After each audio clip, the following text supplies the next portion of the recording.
إن الحمد لله نحمده ونستعينه ونستغفره ونعوذ بالله من شرور أنفسنا ومن سيئات أعمالنا من يهده الله فلا مضل له ومن يضلل فلا هادي له وأشهد أن لا إله إلا الله وحده لا شريك له وأشهد أن محمدًا عبده ورسوله أما بعد فإن خير الحديث كتاب الله وخير الهدي هدي محمد صلى الله عليه وعلى آله وسلم وشر الأمور محدثاتها وكل محدثة بدعة وكل بدعة ضلالة وكل ضلالة في النار. قال شيخ الإسلام محمد ابن عبد الوهاب رحمه الله تعالى في كتابه ثلاثة الأصول وأدلتها والدليل على موته صلى الله عليه وسلم قوله تعالى إنك ميت وإنهم ميتون ثم إنكم يوم القيامة عند ربكم تختصمون. میرے محترم دینی بھائیوں، نوجوان ساتھیوں اور قابل احترام ماں اور بہنوں، ثلاثة الأصول وأدلتها دین کے تین بنیادی اصول اور ان اصولوں کی دلیلیں. اس کتاب میں شیخ الاسلام محمد ابن عبد الوہاب رحمہ اللہ تعالی نے دین کی تین بنیادی باتیں، اللہ پر ایمان،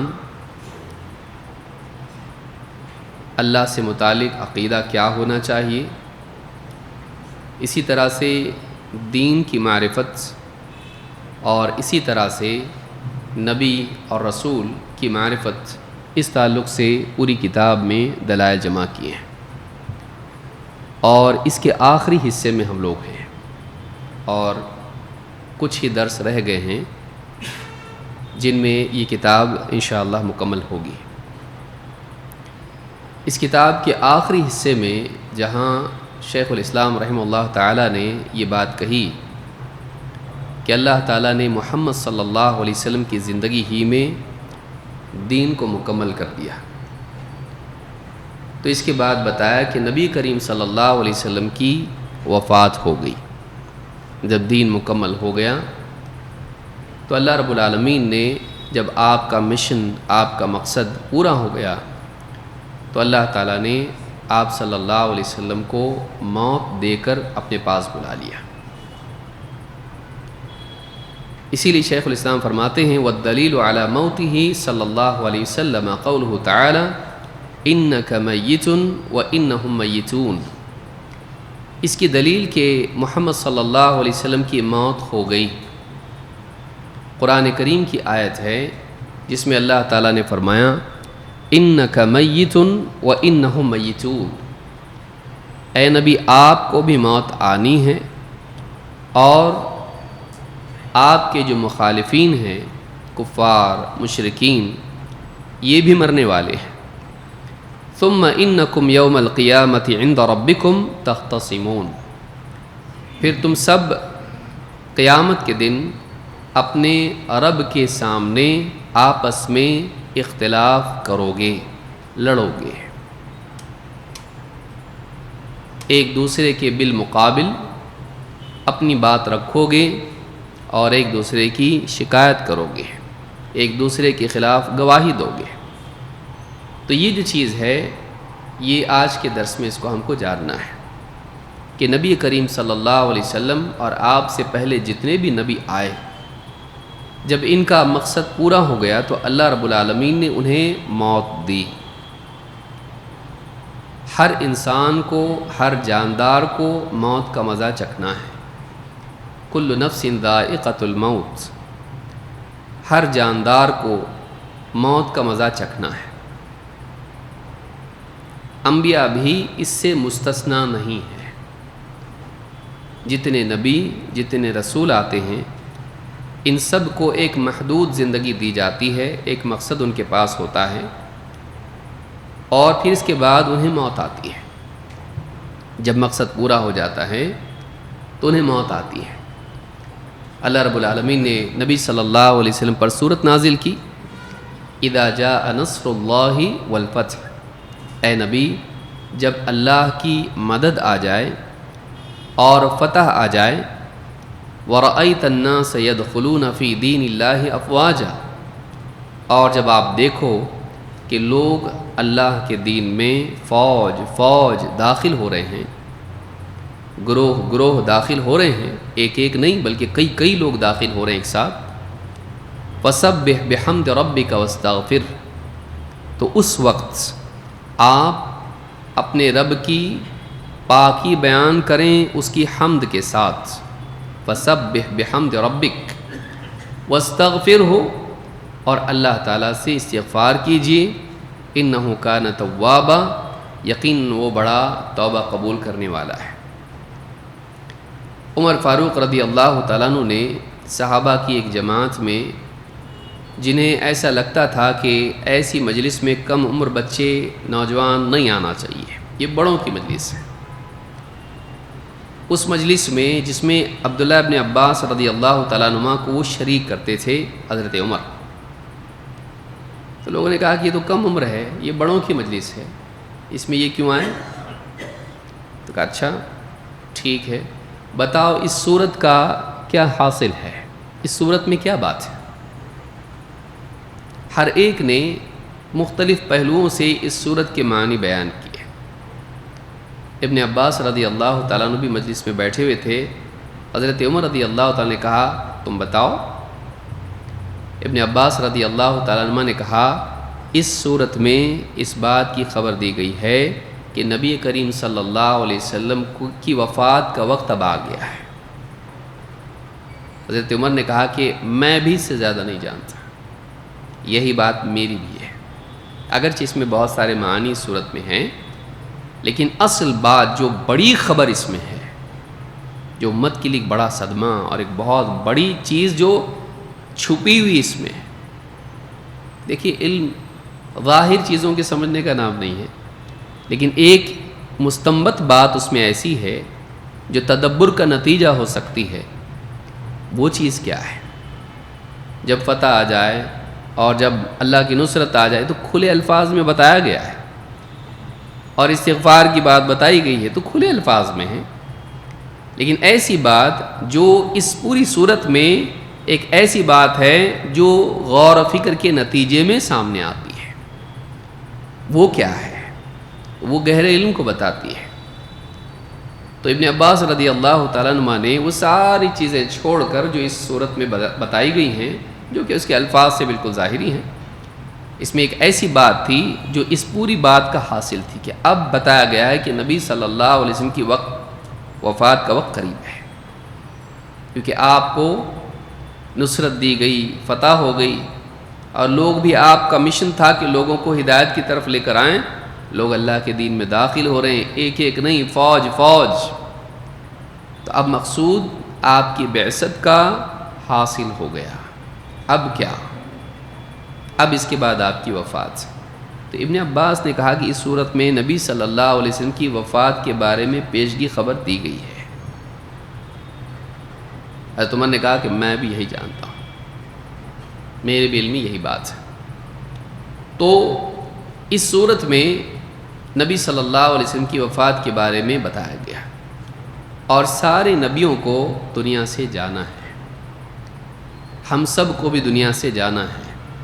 عقل مند آدمی وہ ہے جو مرنے سے پہلے مرنے کے بعد کی زندگی کی تیاری کرے۔ ایسی لوگوں کے بارے میں اللہ کے نبی صلی اللہ علیہ وسلم نے فرمایا کہ یہی لوگ اکیاس ہیں، اولئک الاکیاس۔ کیس کا معنی ہوتا ہے عقل مند، کیس بڑا عقل مند ہے، اسمارٹ، اکیاس اس کی جمع ہے۔ تو جو موت کے بعد کی زندگی کی تیاری کرے وہ عقل مند ہے۔ موت سبھی کو آنی ہے، عام انسان، مومن، کافر، اور انبیاء و رسل صالحین سب کے لیے موت ہے، اور نبی صلی اللہ علیہ وسلم بھی اس سے مستثنا نہیں تھے۔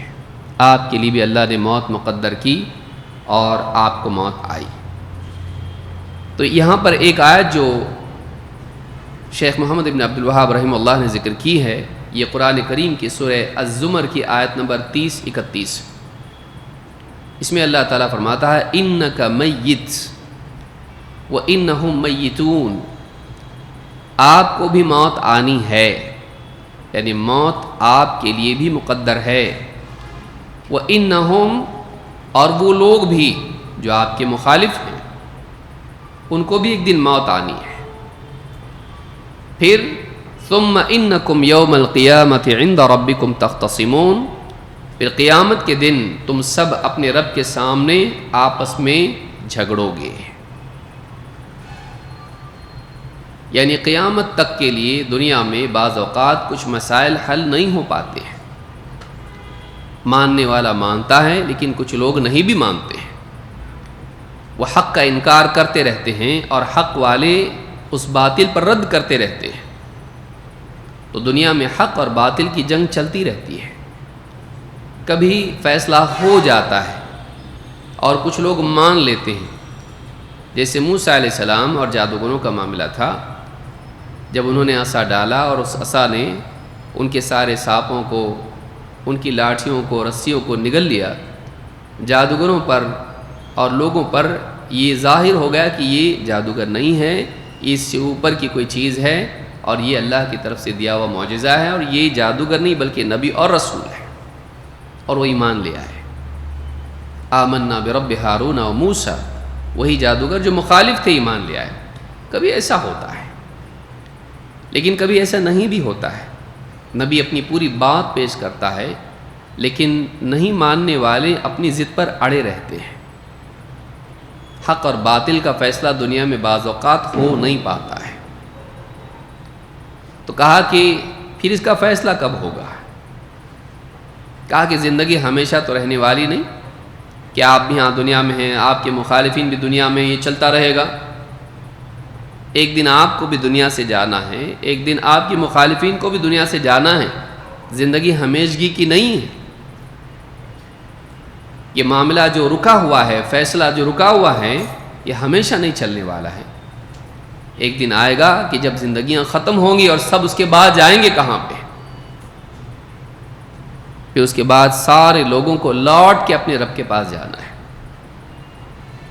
اور جب رب کے پاس جائیں گے تو پھر ایک دن آئے گا، قیامت کا دن، کہ جتنے سارے معاملات یہاں پر رکے ہوئے تھے، کون صحیح تھا، کون غلط تھا، کیا حق تھا، کیا باطل تھا، ان سارے رکے ہوئے پھنسے ہوئے معاملات کا فیصلہ اس دن ہو جائے گا۔ پھر اس دن اختلاف رب کے سامنے پیش ہوگا، چاہے وہ پھر دین کے معاملے میں ہو یا دنیا کے معاملے میں ہو،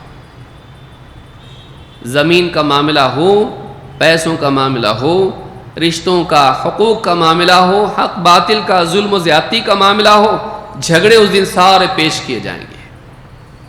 اور ان سب سے بڑا معاملہ حق اور باطل کا، توحید اور شرک کا، ایمان اور کفر کا، بڑا جھگڑا تو یہ ہے۔ تو یہ قیامت کے دن رب کے سامنے پیش ہوگا۔ تو اللہ نے فرمایا کہ ثم انکم یوم القیامت عند ربکم تختصمون، پھر قیامت کے دن تم اپنے رب کے سامنے لڑو گے۔ تمہارا اختصام، یختصمون خصم مخالف کو، مد مقابل کو کہتے ہیں۔ جیسے کیس ہوتا ہے تو کیس میں پارٹی ایک ہوتی ہے، دوسری پارٹی ہوتی ہے، تو یہ دونوں کے درمیان جو ہے یہ جھگڑا ہوتا ہے، ان کے دونوں کے درمیان اختلاف ہوتا ہے، اس اختلاف کا فیصلہ قیامت کے دن ہوگا۔ اس آیت میں دلیل ہے کہ نبی کریم صلی اللہ علیہ وسلم کو موت آنی ہے۔ انک میت اللہ نے کہا، بلکہ دوسری آیت میں بھی اللہ تعالیٰ نے فرمایا وما محمد الا رسول، وما محمد الا رسول، محمد صلی اللہ علیہ وسلم تو بس ایک رسول ہے، وہ رب نہیں ہے، وہ رسول ہیں۔ اللہ کی طرف سے بھیجے ہوئے پیغامبر، پیغام لانے والے، قد خلت من قبلہ الرسل، اور ان سے پہلے بھی کئی رسول گزر چکے ہیں. یعنی کوئی یہ انوکھا رسول نہیں ہے کہ اس سے پہلے کوئی رسول ہی نہیں تھا. قل ما کنت بدعا من الرسل، آپ سے کہا گیا آپ کہیے میں کوئی انوکھا رسول نہیں ہوں. ایسا نہیں ہے کہ مجھ سے پہلے کوئی رسول نہیں آیا اور میں پیغام لے کر آ گیا ساری تاریخ میں، ایسا نہیں ہے. مجھ سے پہلے بھی کئی رسول آ چکے ہیں. تو کہا گیا کہ اے نبی آپ وما محمد الا رسول، محمد صلی اللہ علیہ وسلم تو بس ایک رسول ہیں. قد خلت من قبلہ الرسل، آپ سے پہلے بھی کئی رسول گزر چکے ہیں. افإن مات او قتل، اگر آپ قتل کر دیے جائیں، آپ کو موت آ جائے، طبعاً آپ کی موت ہو بیماری کی وجہ سے، بڑھاپے کی وجہ سے، بغیر کسی کے قتل کیے آپ کو موت آ جائے. افإن مات، اگر یہ انہیں موت آ جائے، او قتل، یا قتل کر دیے جائیں جیسا کہ بہت سے نبیوں کو قتل کیا گیا. انقلبتم علی اعقابکم، صحابہ سے خطاب ہے، اہل ایمان سے خطاب ہے. اگر محمد صلی اللہ علیہ وسلم کو موت آ جائے یا آپ کو قتل کیا جائے تو کیا تم لوگ الٹے پاؤں پھر جاؤ گے؟ دین اسلام چھوڑ دو گے؟ حق کی مدد چھوڑ دو گے؟ اپنے مقصد کو چھوڑ دو گے؟ اس میں اللہ کی طرف سے تنبیہ ہے اہل ایمان کے لیے کہ دین کا معاملہ شخصیات پر مبنی نہیں ہوتا ہے. شخصیت ہے تو دین ہے، شخصیت نہیں ہے تو دین نہیں. پچھلے نبی بھی تو تھے، وہ بھی چلے گئے، اس کے بعد دوسرا نبی، اس کے بعد دوسرا نبی، اور پھر محمد صلی اللہ علیہ وسلم آئے اور اللہ کا دین آپ نے پیش کیا ساری انسانیت کی ہدایت اور رہنمائی کے لیے. وہ دین اصل ہے. شخصیات آج ہیں کل نہیں ہوں گی. انبیاء تھے آج نہیں ہیں. بڑے بڑے نبی بڑے بڑے معجزات لے کر آئے، بڑی عظیم الشان شخصیات تھیں، چلی گئی. شخصیت باقی نہیں رہے گی. ہاں اس کی تعلیمات، اس کا اسوہ باقی رہے گا. تو کسی شخصیت کی بنیاد پر تم کام کر رہے ہو، دین کا تعاون کر رہے ہو، دین کی مدد کر رہے ہو، یا پھر تم اللہ کے لیے کر رہے ہو، آخرت کے لیے کر رہے ہو. تو یہاں پر ایک تنبیہ اللہ کی طرف سے کی گئی کہ محمد صلی اللہ علیہ وسلم ایک رسول ہیں، وہ رب نہیں ہے، وہ اللہ کی طرح نہیں ہے. وَتَوَكَّلْ عَلَى الْحَيِّ الَّذِي لَا يَمُوتُ، اس اللہ پر توکل کر جو زندہ ہے اور اسے موت نہیں آئے. یہ اللہ ہے جو ہمیشہ زندہ رہے گا. لیکن اللہ کے علاوہ جتنی شخصیات ہیں، چاہے کتنی ہی عقیدت ان سے کیوں نہ ہو، ان کو جانا ہے، ان کو جانا ہے. تو کہا اگر محمد صلی اللہ علیہ وسلم کو موت آ جائے یا آپ قتل کر دیے جائیں تو کیا تم الٹے پاؤں پھر جاؤ گے؟ اپنے دین کو، اپنے مقصد کو چھوڑ دو گے؟ وَمَن يَنْقَلِبْ عَلَىٰ عَقِبَيْهِ فَلَن يَضُرَّ اللَّهَ شَيْئًا، اور جان لو کہ جو ایڑیوں کے بل الٹے پاؤں پھر جائے، حق کو چھوڑ کے کوئی اور راہ اختیار کر لیں، حق کی مدد چھوڑ دیں، فَلَن يَضُرَّ اللَّهَ شَيْئًا، تو وہ اللہ کو کوئی نقصان نہیں پہنچا پائے گا. اگر تم یہ سوچتے ہو کہ تمہارے کرنے سے ہوتا ہے، نہیں کرنے سے نہیں ہوتا، تم اللہ کو نقصان پہنچاؤ گے. اللہ تعالیٰ تمہاری مدد کا محتاج نہیں ہے. تمہارے الٹے پھر جانے سے، مرتد ہو جانے سے، دین کی مدد چھوڑنے سے اللہ کا کوئی نقصان نہیں ہوگا. اللہ تعالیٰ غنی ہے، اللہ کو کسی بندے کی عبادت کی بھی ضرورت نہیں اور دین میں کسی کی نصرت کی ضرورت نہیں. وَمَن يَنْقَلِبْ عَلَىٰ عَقِبَيْهِ فَلَن يَضُرَّ اللَّهَ شَيْئًا وَسَيَجْزِي اللَّهُ الشَّاكِرِينَ. ہاں جو لوگ شکر گزار بندے ہیں کہ جو اللہ کی ربوبیت کا اقرار کرتے ہیں، اللہ تعالیٰ کے احسانات کو تسلیم کرتے ہوئے بطور شکر اللہ کی طاعت اور دین کی نصرت کا اہتمام کرتے ہیں، اللہ ان کی نیکیوں کو ضائع نہیں کرے گا. تو یہاں دونوں کے بارے میں بتا دیا. جو دین چھوڑ دیں، الٹے پاؤں پھر جائیں، وہ اللہ کا کچھ بگاڑ نہیں سکتے ہیں، لیکن جو دین پر باقی رہیں اور دین کی نصرت کرتے رہیں، اللہ تعالیٰ ان سے بے پرواہ بھی نہیں ہے، اللہ تعالیٰ ان کی کوششوں کو ضائع نہیں کرتا ہے۔ تو اللہ تعالیٰ نے یہاں پر بھی اللہ تعالیٰ نے بتایا کہ محمد صلی اللہ علیہ وسلم کو موت آ سکتی ہے، تو نبیوں کا قتل کیا جانا یا طبعاً ان کو موت آنا یہ کوئی عجیب چیز نہیں ہے، وہ ایک وقت تک دنیا میں رہتے ہیں اور پھر اس کے بعد دنیا سے چلے جاتے ہیں۔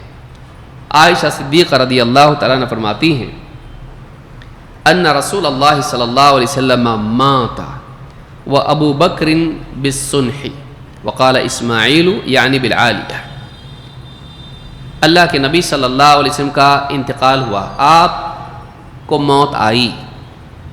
ایک طبقہ مسلمانوں کا یہ کہنے سے ڈرتا ہے کہ نبی صلی اللہ علیہ وسلم کو موت آئی۔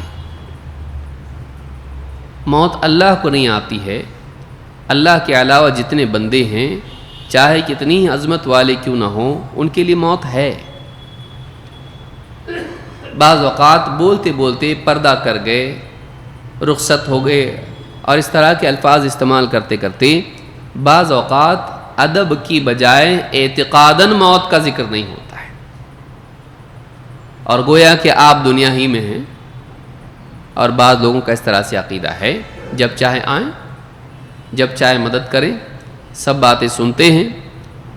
بلکہ بعض اولیاء کے بارے میں بھی یہ عقیدہ کہ موت کے بعد کہ تھوڑی ساعت کے لیے نبی صلی اللہ علیہ وسلم کو موت آئی، موت کے بعد اولیاء، انبیاء، شہداء اور زیادہ پاورفل ہو جاتے ہیں کہ جو دنیا میں نہیں کر سکتے تھے اب وہ کر سکتے ہیں، قبروں میں رہ کر مدد کر سکتے ہیں۔ تو یہ جو عقیدہ ہے یہ ٹھیک نہیں ہے۔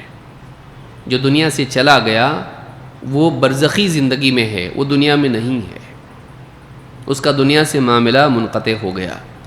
موت سب کو آنی ہے، انبیاء کو بھی آتی ہے، اور یہ لفظ ٹھیک ہے مر گئے بولنا عموماً اپنوں کے لیے آدمی نہیں بولتا ہے، ادب کا لفظ استعمال کرتا ہے، لیکن موت آئی بولنا کوئی بے ادبی نہیں ہے، کیونکہ صحابہ ایسا بولتے تھے۔ تو کہا کہ ان رسول اللہ صلی اللہ علیہ وسلم مات کا معنی ہوتا ہے کہ انہیں موت آئی۔ ہاں مر گیا اس طرح سے جو بولا جاتا ہے وہ ایک ادب سے اور اکرام کے طور پر بولے ہوئے جملے سے ہٹ کے ہے، لیکن آدمی یہ کہہ سکتا ہے کہ نبی صلی اللہ علیہ وسلم کو موت آئی، آپ فوت ہوئے۔ توفیہ کا لفظ حدیثوں میں آتا ہے کہ آپ کی وفات ہوئی، تو وفات کا لفظ، فوت ہونے کا لفظ، موت کا لفظ استعمال کرنا اس میں کوئی حرج نہیں ہے۔ بعض الفاظ حدیث میں آئے قبض رسول اللہ، کہ آپ کی روح قبض کر لی گئی، تو یہ بھی الفاظ حدیث میں آئے ہیں۔ تو کہا کہ مات ان رسول اللہ صلی اللہ علیہ وسلم مات وابو بکر بالسنح وقال اسماعیل یعنی بالعالیہ، ابو بکر صدیق رضی اللہ تعالیٰ عنہ مدینے سے باہر ایک مقام پر تھے، سنح یا عالیہ اونچے علاقے میں بستی میں آپ تھے۔ وقام عمر یقول واللہ ما مات رسول اللہ صلی اللہ علیہ وسلم، عمر فاروق رضی اللہ تعالیٰ عنہ کھڑے ہوئے، حضرت عمر کھڑے ہوئے اور کہا اللہ کی قسم محمد صلی اللہ علیہ وسلم، اللہ کے رسول صلی اللہ علیہ وسلم کی موت نہیں ہوئی، آپ کو موت نہیں آئی، قسم کھا کے کہا نہیں آئی موت نبی صلی اللہ علیہ وسلم کو۔ کہتی ہیں وقال عمر واللہ ما كان يقع في نفسي الا ذاك، حضرت عمر نے بعد میں کہا اس وقت میرے دل میں یہی بات تھی، میرے ذہن میں یہی تھا کہ نبی صلی اللہ علیہ وسلم کی موت نہیں ہوئی، آپ کی وفات نہیں ہوئی ہے۔ وَلَيَبْعَثَنَّهُ اللَّهُ فَلَيَقْطَعَنَّ أَيْدِيَ رِجَالٍ وَأَرْجُلَهُمْ، قریب ہے کہ اللہ کے نبی صلی اللہ علیہ وسلم دوبارہ اٹھیں اور جو لوگ ایسی بات کر رہے ہیں، جو منافقین ہیں، ان کے ہاتھ اور ان کے پاؤں کاٹ دیں۔ نبی صلی اللہ علیہ وسلم اٹھیں گے اور جو گستاخیاں کرنے والے ہیں، غلط بیانیاں کرنے والے ہیں، ان کو سزا دیں گے۔ فجاء ابو بکر فکشف عن رسول اللہ صلی اللہ علیہ وسلم فقبلہ، ابو بکر صدیق رضی اللہ تعالیٰ عنہ آئے اور اللہ کے نبی صلی اللہ علیہ وسلم کے چہرے سے جو آپ کو چادر اڑائی ہوئی تھی ہٹائی اور فقبلہ، آپ کو چوما، آپ کے چہرے پر بوسہ دیا۔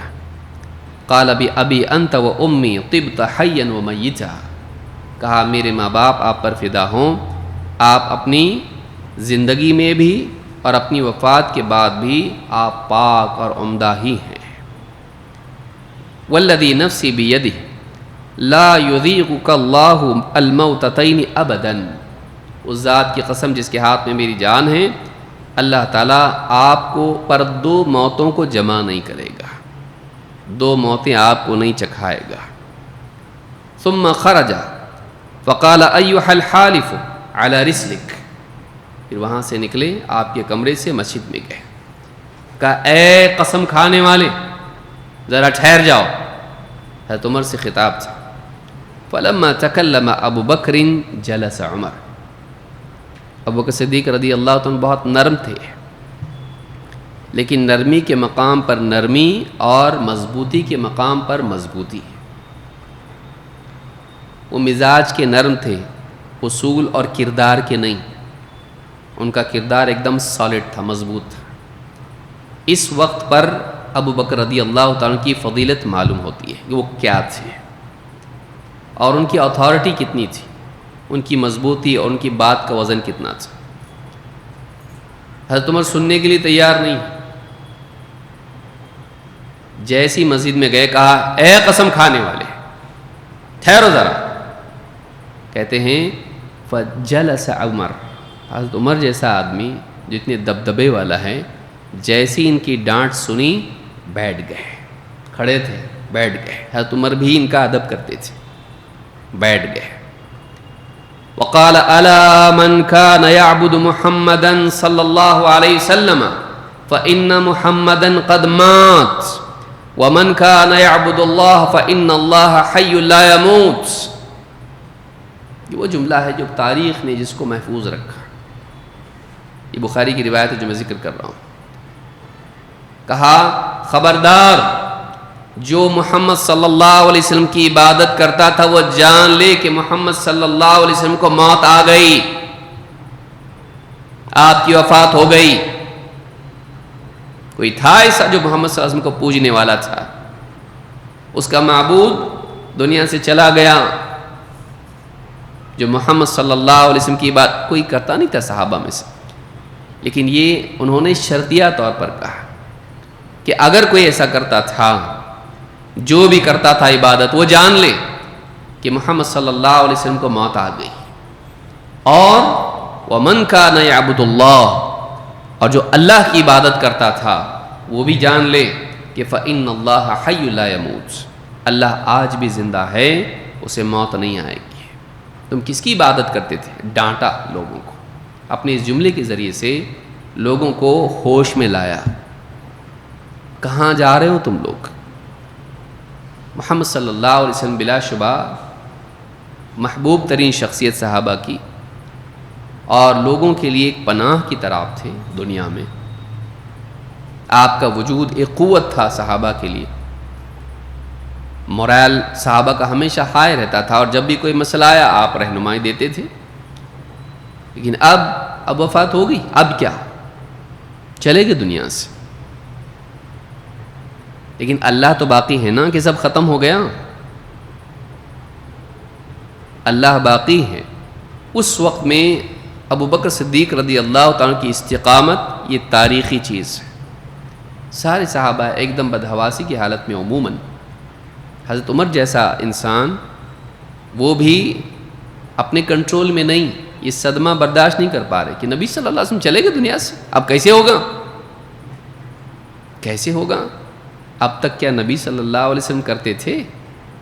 ٹھیک ہے آپ کی شخصیت اپنی جگہ ہے، لیکن سب کچھ مسائل کا حل کرنے والا، مدد کرنے والا، آسمان سے نصرت نازل کرنے والا کون؟ وہ گیا نہیں نا، وہ تو باقی ہے۔ تو شخصیت سے نظر پھیر کے رب کی طرف نگاہ کو لے جانا یہ بہت بڑی چیز ہے جو اس وقت میں ابو بکر صدیق رضی اللہ تعالیٰ نے کی ہے. کہ کس کی عبادت کرتے تم؟ محمد صلی اللہ علیہ وسلم کی. کیا بندے تھے ان کے؟ وہ نبی ہمارے، معبود نہیں، رب نہیں. ایسا کر رہے جیسے اب کوئی ہے نہیں ہمارا. اللہ آج بھی باقی ہے، وہی اللہ جو کل مدد کرتا تھا آج بھی مدد کرنے والا باقی ہے. آپ دیکھیں نبی صلی اللہ علیہ وسلم کی وفات کا دکھ کتنا ہوگا ابو بکر صدیق رضی اللہ تعالیٰ کو، کیونکہ ہمیشہ قریب رہنے والے، ساتھ رہنے والے، ہر سفر میں سب سے پہلے ایمان لانے والے، ہر قسم کی قربانی دینے والے، جن کے بارے میں آپ نے فرمایا کسی کے مال نے مجھ کو اتنا فائدہ نہیں پہنچایا جتنا ابو بکر کے ہے. اتنا بولا آپ نے ممبر پر. اور آپ نے جب کہا کہ اللہ تعالیٰ نے اپنے بندے کو اختیار دیا کہ وہ دنیا کی زیب و زینت کو اختیار کرے یا آخرت کو جو اللہ کے پاس ہے اس کو لے، کسی کی سمجھ میں نہیں آیا. ابو بکر صدیق رضی اللہ تعالیٰ کو سمجھ میں آیا، کھڑے ہو کے رونے لگے اور کہا کہ کسی کے مال نے مجھ کو فائدہ نہیں دیا جب وہ ابو بکر صدیق کے مال نے مجھ کو دیا. کہ اللہ کے رسول میں اور میرا مال سب تو آپ ہی کا تو ہے. یعنی آپ ایسا کہہ رہے ہیں کہ اس کے مال سے مجھ کو فائدہ ہوا؟ میرا مال آپ ہی کا تو ہے، میں آپ کا ہوں، جو چاہیں تصرف کریں. اتنی محبت کرنے والے ہیں. لیکن محبت کے باوجود وہ جو مقام تھا وہ ثابت قدمی کا مقام تھا. اور بڑا آدمی وہی ہوتا ہے جو اپنے جذبات میں بہہ نہ جائے، وہ مشکل حالات میں ٹوٹ نہ جائے، وہ ایسے سخت مراحل میں، ایسے سخت وقت میں بھی ٹکا رہے. ابو بکر صدیق رضی اللہ تعالیٰ عنہ اس وقت ٹکے رہے کہ انہوں نے اپنے جذبات کو سمیٹا، اس دکھ کو انہوں نے برداشت کر لیا.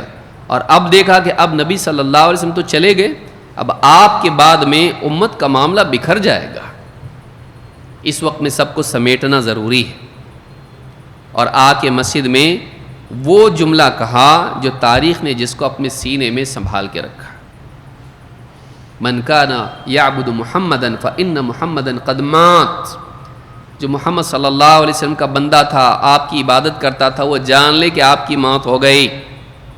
جو اللہ کی عبادت کرتا تھا وہ جان لے کہ اللہ تعالیٰ آج بھی زندہ ہیں اور کبھی اس کو موت آنے والی نہیں ہے.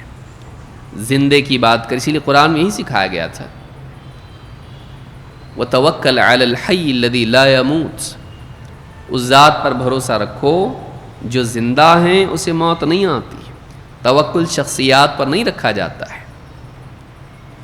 یہ ہیں تو سب ہیں، بھروسہ شخصیات پر نہیں رکھا جاتا ہے. بھروسہ اللہ پر رکھا جاتا ہے جس کو موت نہیں آئے گی، جو ہمیشہ زندہ رہے گا اور ہر چیز پر قادر ہے.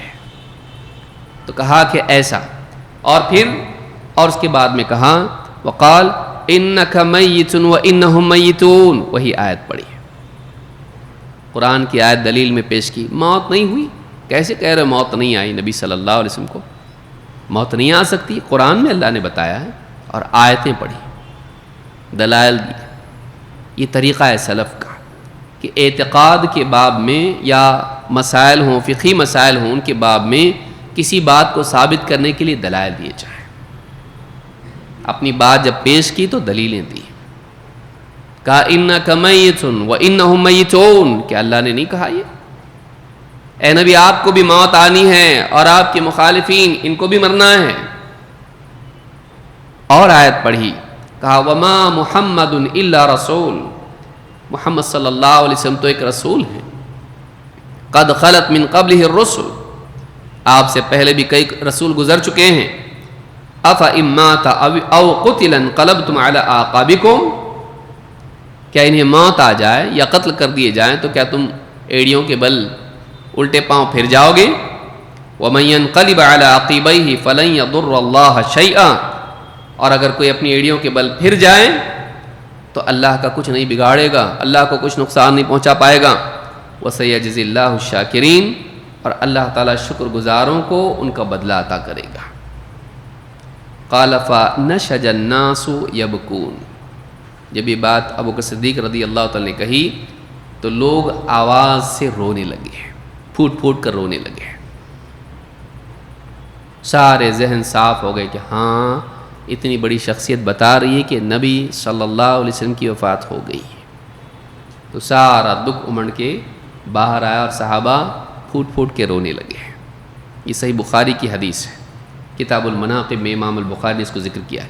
تو یہ جملہ جو کہا قد مات، ابو بکر صدیق رضی اللہ تعالیٰ نے صراحت کے ساتھ کہا.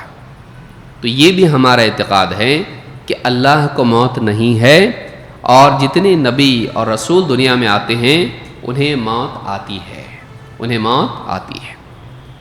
کئی صحابہ سے یہ جملہ ہم کو ملتا ہے. مثلا جریر ابن عبداللہ البجلی صحابی ہیں، کہتے ہیں انہ سمع معاویہ یخطب، انہوں نے حضرت معاویہ رضی اللہ عنہ کو خطبہ دیتے ہوئے سنا. فقال مات رسول اللہ صلی اللہ علیہ وسلم وهو ابن 63، محمد صلی اللہ علیہ وسلم کو، اللہ کے رسول صلی اللہ علیہ وسلم کو موت آئی جبکہ آپ 63 سال کے تھے. آپ کی عمر کتنی تھی؟ 63. اور کہا وہ ابو بکر و عمر، اور اسی طرح سے حضرت ابو بکر صدیق رضی اللہ عنہ کو موت آئی 63 سال کی عمر میں، حضرت عمر کو موت آئی 63 سال کی عمر میں. تینوں کا معاملہ یہی تھا. کیونکہ ایک اور روایت جس کو امام مسلم نے کتاب الفضائل میں ذکر کیا ہے، اس میں بھی ہے وَمَاتَ أَبُو بَكْرٍ وَهُوَ ابْنُ 63 وَقُتِلَ عُمَرُ وَهُوَ ابْنُ 63. حضرت ابو بکر صدیق کو موت آئی 63 سال میں، اور اسی طرح سے حضرت عمر رضی اللہ عنہ کو قتل کیا گیا 63 سال کی عمر میں. اور حضرت معاویہ کہنے لگے وَأَنَا ابْنُ 63، اور دیکھو اب میری بھی عمر 63 سال کی ہو گئی ہے، مطلب شاید میرا وقت بھی قریب ہو. لیکن علماء نے کہا کہ نہیں، اللہ تعالیٰ نے ان کو اور عمر دی اور وہ کافی جیے، اس کے بعد وہ کافی جیے. تو امام مسلم نے اس کو روایت کیا. لیکن آپ دیکھیں صحابی کہہ رہے ہیں ماتا ماتا ماتا کہ موت آئی. تو اس طرح سے کہنے میں کوئی قباحت نہیں، اور یہی اہل سنت والجماعت کا اعتقاد ہے. ابن عباس رضی اللہ تعالیٰ عنہ کہتے ہیں مات رسول اللہ صلی اللہ علیہ وسلم وانا ابن 10 سنین، اللہ کے رسول صلی اللہ علیہ وسلم کو موت آئی اور اس وقت میری عمر 10 سال تھی. میری عمر کتنی تھی؟ 10 سال. کہ نبی صلی اللہ علیہ وسلم کی وفات کے وقت عبداللہ ابن عباس کتنے تھے؟ 10 سال کے تھے، ابن 10 سنین. تو یہاں بھی آپ دیکھیں یہ مسند احمد کی روایت ہے، اور بخاری میں بھی الفاظ کے فرق کے ساتھ یہ روایت آئی. عائشہ صدیقہ رضی اللہ تعالیٰ فرماتی ہیں لما مات رسول اللہ صلی اللہ علیہ وسلم، جب اللہ کے رسول صلی اللہ علیہ وسلم کو موت آئی، اختلفوا فی اللحد والشق، صحابہ میں اختلاف ہوا کہ آپ کی قبر کیسے بنائی جائے. لحد ہو جو جس کو بغلی قبر کہتے ہیں، اور جس میں کروٹ دے کر سلایا جاتا ہے، اس طرح سے اندر ہوتا ہے اور پھر اس کے بعد مٹی ڈالی جاتی ہے. اور الشق ہے جو ایک ہی اس طرح کی قبر ہوتی ہے. حتی تکلموا فی ذلک، یہاں تک کہ ان میں بات بڑھتے بڑھتے وارتفعت اصواتہم، آوازیں بھی اونچی ہو گئی، اختلاف ہو گیا کیسے قبر آپ کی کیسے بنائیں. فقال عمر لا تسخبوا عند رسول اللہ صلی اللہ علیہ وسلم حیا ومیتا او کلمۃ نحوها. حضرت عمر نے کہا اللہ کے رسول صلی اللہ علیہ وسلم کے پاس نہ زندگی میں نہ آپ کی موت کے بعد شور شرابہ مت کرو.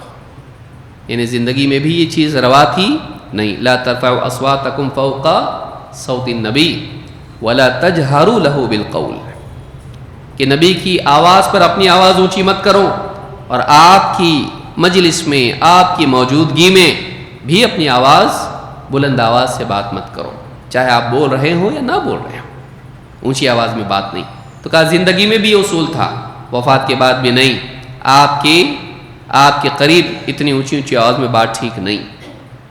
فَأَرْسَلُوا إِلَى الشَّقَّاقِ وَاللَّاحِدِ جَمِيعًا، تو انہوں نے دونوں کے پاس آدمی بھیجا، جو لحد والی قبر بناتا تھا اس کو بھی، اور جو شق والی قبر بناتا تھا اس کو بھی بلا بھیجا. فجاء اللَّاحِد، پہلے وہ آیا جو لحد والی قبر بناتا تھا. فلحد لرسول اللہ صلی اللہ علیہ وسلم ثم دفن، پھر اس نے لحد والی قبر اللہ کے نبی صلی اللہ علیہ وسلم کے لیے بنائی اور آپ کو اس قبر میں دفن کیا گیا۔ تو آپ دیکھیے حضرت عائشہ کہہ رہی لما مات رسول اللہ، جب رسول اللہ صلی اللہ علیہ وسلم کو موت آئی، تو اس طرح سے آپ کی وفات کے وقت میں معاملہ ہوا، ابن ماجہ کی روایت سے۔ ایک حدیث سے بات معلوم ہوتی ہے کہ انبیاء اپنی قبر میں حیات ہوتے ہیں۔ اس حدیث کی صحت مختلف ہی ہے، لیکن علماء نے کہا کہ یہ حدیث صحیح ہے، راجح قول یہ ہے کہ حدیث صحیح ہے۔ اللہ کے نبی صلی اللہ علیہ وسلم فرماتے ہیں الانبیاء احیاء فی قبورہم یصلون، انبیاء اپنی قبروں میں زندہ ہوتے ہیں، نماز پڑھتے ہیں۔ اس طرح کی روایات کو لے کر بعض لوگوں نے کہا کہ انبیاء اپنی قبروں میں ویسے ہی زندہ ہوتے ہیں جیسے دنیا میں ہوتے ہیں، لیکن اس کی کوئی دلیل نہیں ہے۔ انبیاء اپنی قبر میں کیسے زندہ ہوتے ہیں، یہ دنیا کی زندگی ہے یا نہیں؟ بعض لوگوں نے اس کو دنیا کی زندگی قرار دیا کہ یہ دنیاوی زندگی ہوتی ہے، لیکن صحیح بات یہ ہے کہ یہ دنیاوی زندگی نہیں ہے، یہ برزخی زندگی ہے۔ اسی لیے شیخ الالبانی رحمہ اللہ فرماتے ہیں ثم اعلم ان الحیات التي اثبتها هذا الحدیث، جو زندگی اس حدیث سے ثابت ہوتی ہے للانبیاء علیہم الصلاۃ والسلام، نبیوں کے لیے اللہ کی طرف سے ان پر صلاۃ والسلام ہو، انما ہی حیات برزخیہ، یہ برزخی زندگی ہے، دنیاوی نہیں۔ لیست من حیات الدنیا فی شیء، یہ دنیا والی حیات نہیں ہے۔ یہ کون سی حیات ہے؟ یہ برزخ والی حیات ہے جو دنیا سے مختلف ہوتی ہے۔ تو سلسلۃ الاحادیث صحیحہ میں یہ بات شیخ الالبانی نے کہی ہے۔ آپ دیکھیں موسیٰ علیہ السلام اللہ کے نبیوں میں سے، اللہ کے رسولوں میں سے ہیں، ان کے بارے میں اللہ کے نبی صلی اللہ علیہ وسلم نے کیا فرمایا؟ آپ نے فرمایا والذی نفس محمد بیدہ، اس ذات کی قسم جس کے ہاتھ میں میری جان ہے، لو بدا لکم موسیٰ فاتبعتموہ وترکتمونی لضللتم عن سواء السبیل، اگر موسیٰ علیہ السلام ظاہر ہو جاتے، تمہارے سامنے آ جاتے اور تم ان کی پیروی کرنے لگ جاتے اور مجھے چھوڑ دیتے تو تم سیدھے راستے سے بھٹک جاتے۔ وَلَوْ كَانَ حَيًّا وَأَدْرَكَ نُبُوَّتِي لَاتَّبَعَنِي، اور اگر موسیٰ علیہ السلام زندہ ہوتے اور میری نبوت پاتے تو میری اتباع کرتے۔ لو کا جملہ ایسے مقام پر آتا ہے جہاں نہیں ہوتا ہے،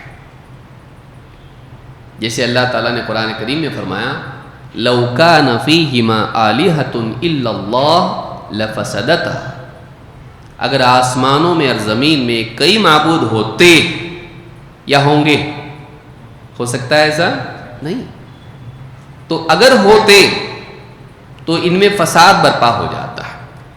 تو لو کان فیہما آلہۃ، تو اگر ایسا ہوتا بالفرض تو ایسا ہوتا ہے۔ تو یہاں پر بھی آپ دیکھیے نبی صلی اللہ علیہ وسلم کیا فرما رہے ہیں وَلَوْ كَانَ حَيًّا، اگر موسیٰ علیہ السلام زندہ ہوتے، تو اگر واقعی زندہ ہوتے تو آپ ایسا نہیں کہتے۔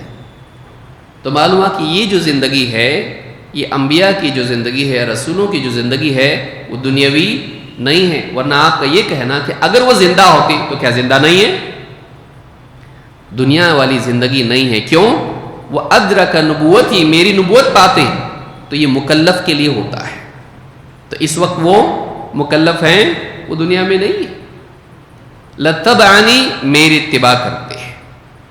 تو یہ جو زندگی ہے یہ دنیاوی زندگی ہے، جس کے بارے میں آپ کہہ رہے ہیں کہ اگر وہ زندہ ہوتے اور میری نبوت پاتے تو میری اتباع کرتے، لیکن انبیاء کی زندگی دنیاوی نہیں ہے۔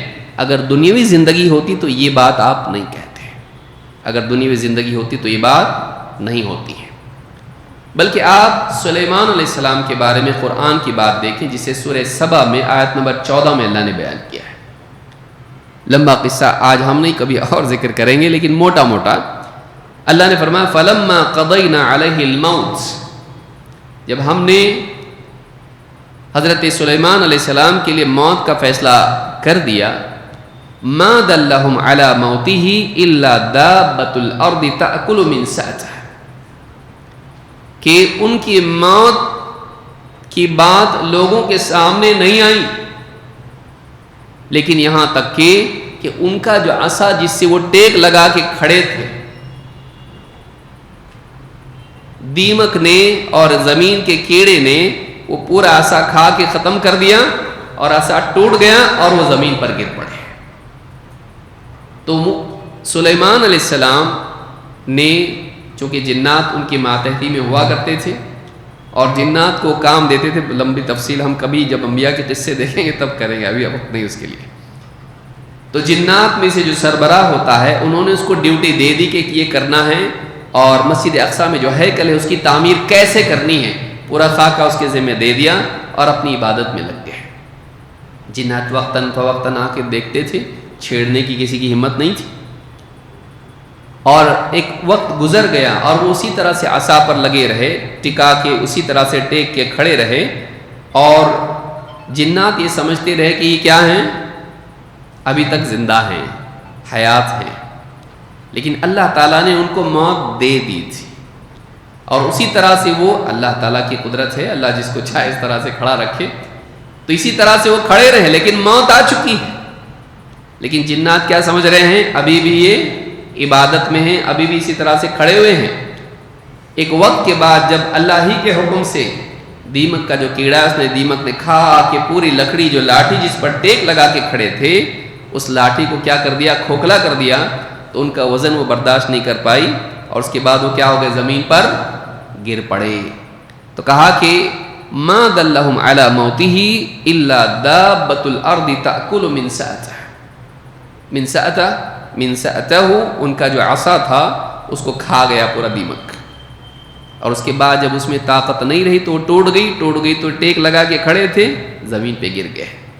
فلما خر، جب وہ زمین پر گر گئے، تبینت الجن ان لو كانوا يعلمون الغیب ما لبثوا فی العذاب المہین. اس وقت جنات کو احساس ہوا کہ اگر وہ غیب جاننے والے ہوتے، چھپی ہوئی چیزوں کے جاننے والے ہوتے، تو اتنی مدت اس مشقت والے کام میں پھنسے نہ رہتے. کیونکہ انہوں نے حکم دے دیا اور یہ کرتے رہے. وہ دنیا سے چلے گئے ہیں اور ان کو معلوم نہیں گئے ہیں، ابھی بھی وہی کام کر رہے ہیں جو انہوں نے ان کو دیا تھا، اور بڑا مشقت والا کام تھا. تعمیر کا جو کام تھا بہت مشقت والا تھا.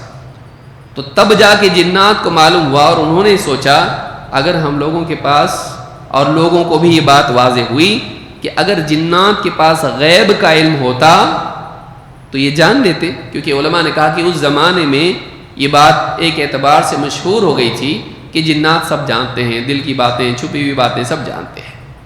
اس طرح سے توہمات لوگوں میں پھیلنے لگے تھے. بعض علماء نے یہ بھی کہا ہے کہ سلیمان علیہ السلام نے خود دعا کی تھی کہ اللہ اسی کو ذریعہ بنا دے لوگوں کے لیے کہ انہیں معلوم ہو جائے کہ جنات کو غیب کا علم نہیں ہے. اب سوال یہ پیدا ہوتا ہے کہ اتنی مدت تک، بعض نے 1 سال بتایا اور بعض نے 4 مہینے ذکر کیے ہیں. سلیمان علیہ السلام اسی حالت میں، اگر وہ حیات دنیا کی طرح ہوتی تو باتیں کرتے، کھاتے پیتے، چلتے پھرتے، جنات کو آرڈرز دیتے. لیکن وہ حیات ویسی تھی، وفات ہو چکی ہے اور اسی طرح سے ٹیک لگائے ہوئے ہیں، اور وہ دنیا میں نہیں ہے، روح قبض ہو چکی ہے. اور جیسی عصا کھوکھلا ہو گیا، اب وہ زمین پر گر گئے.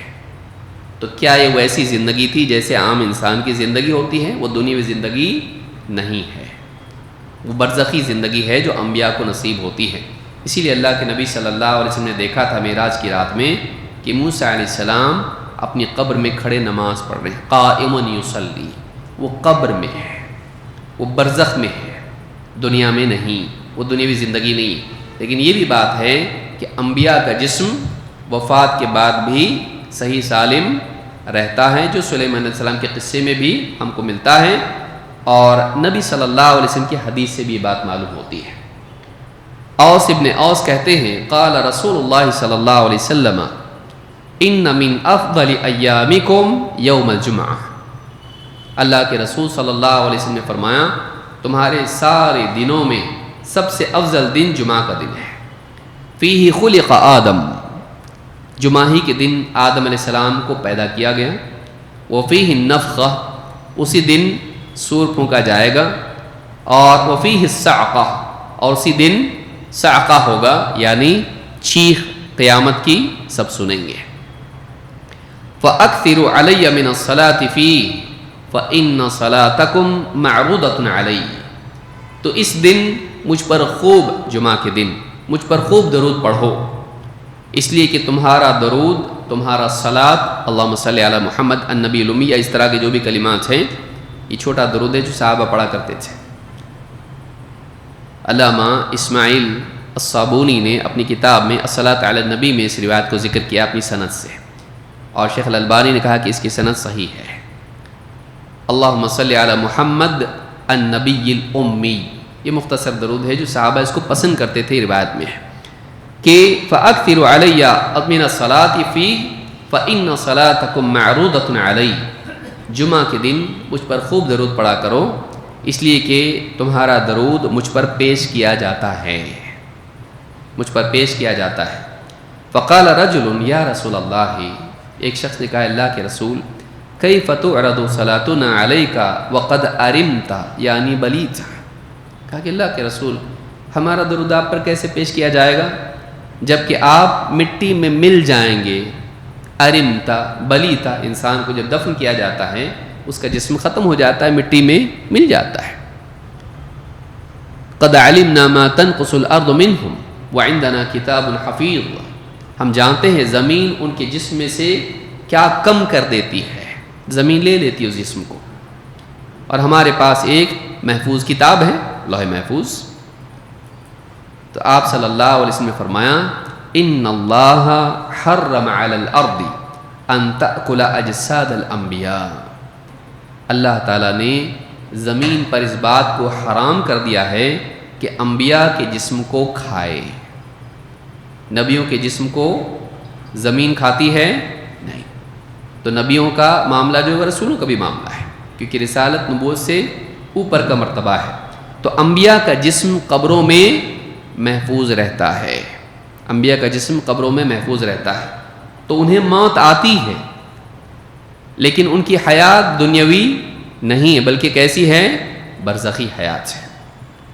اگر دنیاوی حیات ہوتی تو نبی صلی اللہ علیہ وسلم موسیٰ علیہ السلام کے لیے حیات کا انکار نہیں کرتے۔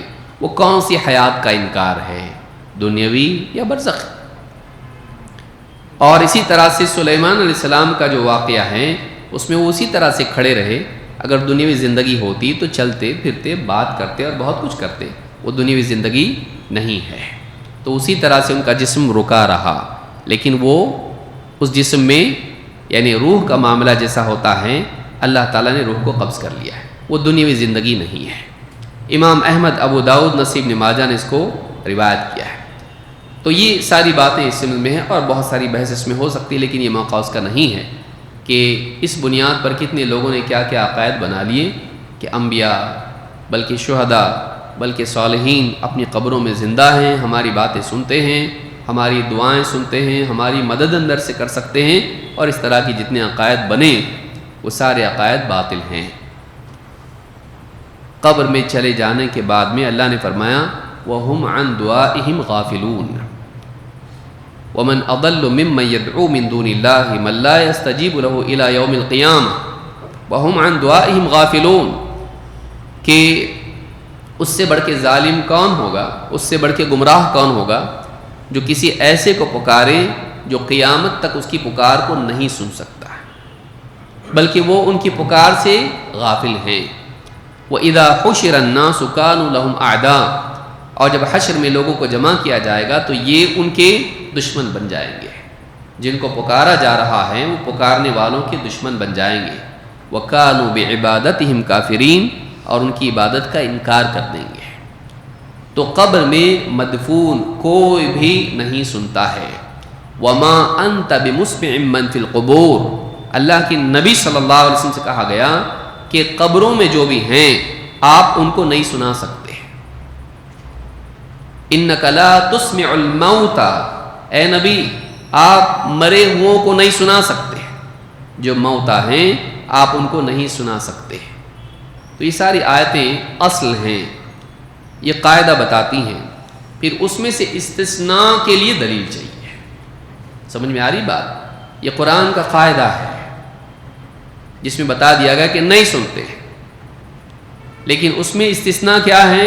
جہاں جہاں ذکر آیا ہے وہاں وہاں مانا جائے گا۔ جیسے میت کو دفن کیا جاتا ہے اور دفن کرنے کے بعد جب لوگ واپس پلٹتے ہیں تو اس وقت میں ان کی جوتیوں کی چرمراہٹ وہ میت کو سنائی جاتی ہے۔ ان اللہ یسمع من یشاء، اللہ نے قرآن میں کیا فرمایا؟ اللہ جس کو چاہے گا سنائے گا، اللہ جس کو چاہتا ہے سناتا ہے۔ اگر سبھی سنتے ہیں تو مشیت کا ذکر کیوں؟ اگر سبھی سنتے ہیں تو اللہ کی مشیت کے تابع اس کو کیوں کر دیا گیا کہ اللہ جس کو چاہے گا سنائے گا؟ تو معلوم ہے کہ اصل قاعدہ نہیں سننے کا ہے، پھر اگر اللہ کسی کو سنانا چاہے سناتا ہے۔ اب ہم اپنی عقل سے فیصلہ نہیں کر سکتے ہیں کہ اللہ چاہے گا تو سنائے گا، نہیں، اس کے لیے شرعی دلیل ہونی چاہیے۔ تو یہاں دلیل ہم کو ملتی ہے کہ میت کو جب دفن کیا جاتا ہے صرف اس مقام پر سننے کا ذکر ہے، اس کے علاوہ کہیں نہیں ہے۔ تو اس عام میں سے خاص کرنے کے لیے اور استثناءات پیدا کرنے کے لیے دلیل کے ساتھ دلیل ہونی چاہیے، محض عقل چلے گی نہیں۔ ورنہ اللہ چاہتا ہے، اللہ چاہے تو سب کچھ کر سکتا ہے، تو اللہ چاہے تو پیڑ سے مانگنے پر پیڑ اولاد دے سکتا ہے؟ نہیں بھائی، پیڑ سے مانگ رہا ہے اولاد، تو اللہ چاہے تو اس سے اولاد نہیں دے سکتا؟ دے سکتا ہے۔ تو کیا پیڑ سے آپ مانگیں گے اولاد؟ محض اللہ کی مشیت کو قاعدہ بنا کر اپنی طرف سے شرعی احکام بنا لینا یہ اسلام میں نہیں ہے۔ کیا آدمی کہے کہ نہیں اللہ چاہے تو وہ سنیں گے، اللہ چاہے تو وہ دیں گے، تو پھر کوئی آدمی کہے اللہ چاہے تو بت بھی اولاد دے سکتا ہے اور بت بھی شفا دے سکتا ہے، تو کیا آپ بت سے جا کے مانگیں گے؟ اور پوچھئے کسی سے کہ آپ یہ کہتے ہیں کہ اولیاء سے بھی مانگ سکتے ہیں، قبروں سے مانگ سکتے ہیں، تو یہ بتائیے کہ اگر کوئی آدمی یہ کہے کہ کوئی آدمی یہ اعتقاد رکھے کہ یہ بت نہیں دیتا ہے، اس کے ذریعے اللہ دے گا، اس لیے میں اس کو پکاروں گا تو اللہ دے گا، تو کیا وہ شرک ہوا کہ نہیں ہوا؟ بتائیے، پھر تو کوئی بھی مشرک نہیں ہوا اور کوئی بھی شرک نہیں کر رہا ہے۔ تو یہاں پر یہ ہے کہ اپنی طرف سے ہم محض اللہ کی قدرت اور اللہ کی مشیت کو بنیاد بنا کر اعتقاد نہیں بنا سکتے جن کے بارے میں صراحتاً قرآن میں نفی آئی ہے۔ یہاں پر کہا گیا کہ انک لا تسمع الموتى، جو موتا ہیں، جو فوت شدہ ہیں، مرے ہوئے ہیں، آپ اے نبی آپ خود ان کو نہیں سنا سکتے، ہم سنا سکتے ہیں؟ سوچئے، ان اللہ یسمع من یشاء وما انت بمسمع من فی القبور، اللہ جس کو چاہے گا سنائے گا، قبروں میں مدفون لوگوں کو آپ نہیں سنا سکتے، تو ہمارے نبی نہیں سنا سکتے اور آپ سنا سکتے، اتنے زبردست ہو گیا؟ سوچیے۔ تو یہ طریقہ اعتقاد کے لیے صحیح نہیں ہے۔ تو ان آیات میں اللہ تعالیٰ نے یہی بات بتائی ہے، اور اس سے یہی بات معلوم ہوتی کہ میت نہیں سنتا ہے سوائے ان مقامات کے جس میں ہم کو دلیل ملتی ہے، جس میں ہم کو دلیل ملتی ہے کہ یہاں جیسے بدر کے جو یعنی کفار قتل ہوئے تھے ان کو ایک کنویں میں ڈال دیا گیا، اوپر سے پتھر ڈال دیے گئے، اور آپ نے ان سے کہا کیا تم نے وہ وعدہ پایا جو اللہ نے وعدہ کیا تھا جہنم کا؟ حضرت میں نے کہا اللہ کے رسول آپ ایسوں کو بول رہے ہیں جو بالکل مردہ ہو چکے ہیں، جس میں کوئی روح نہیں ہے۔ آپ نے کہا وہ اسی طرح یا اس سے بہتر سنتے جیسے تم سن رہے ہو۔ تو آپ نے اس مقام پر ذکر کیا، اسی لیے قتادہ یا مجاہد تابعی مجھ کو یاد نہیں، قتادہ غالباً انہوں نے کہا کہ اللہ تعالیٰ نے اس وقت ان کو سننے کی قدرت دی اور انہوں نے سنا، صحیح بخاری کی روایت میں ہے۔ تو اللہ چاہے تو سنا سکتا ہے، لیکن بغیر دلیل کے ہم اپنی طرف سے نہیں کہہ سکتے کہ اللہ چاہے تو سنائے گا، ورنہ ہر آدمی کہے گا روزانہ سنا سکتا ہے اللہ تعالیٰ، پھر کوئی نہیں سنتا، ایسا ہے ہی نہیں۔ پھر قرآن کی آیت بتانے کا کیا مطلب؟ قرآن کی آیت کا کیا مطلب ہے؟ اور پھر اگر ایسا تھا تو کیا نبی صلی اللہ علیہ وسلم کی قبر پر جا کر صحابہ اپنے مسائل پیش کرتے تھے کہ اللہ کے رسول ایسا ایسا ہو رہا مدینہ میں، اس میں حل ہم کو بتائیے، خواب میں آ کے بتائیے یا آپ ہی حل کر دیجئے؟ آپ کو ملتا ہے کہ صحابہ ایسا کرتے تھے؟ نہیں، صحابہ نہیں کرتے تھے ایسا۔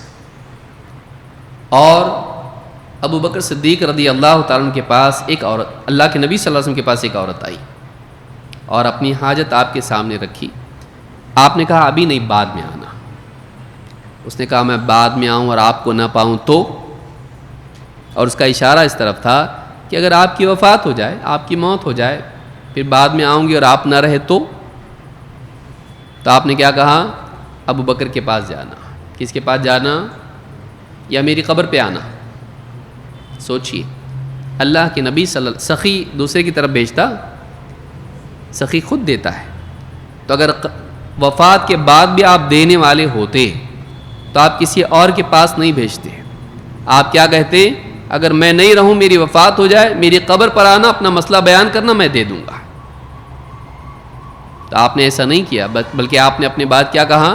ابو بکر کے پاس جانا۔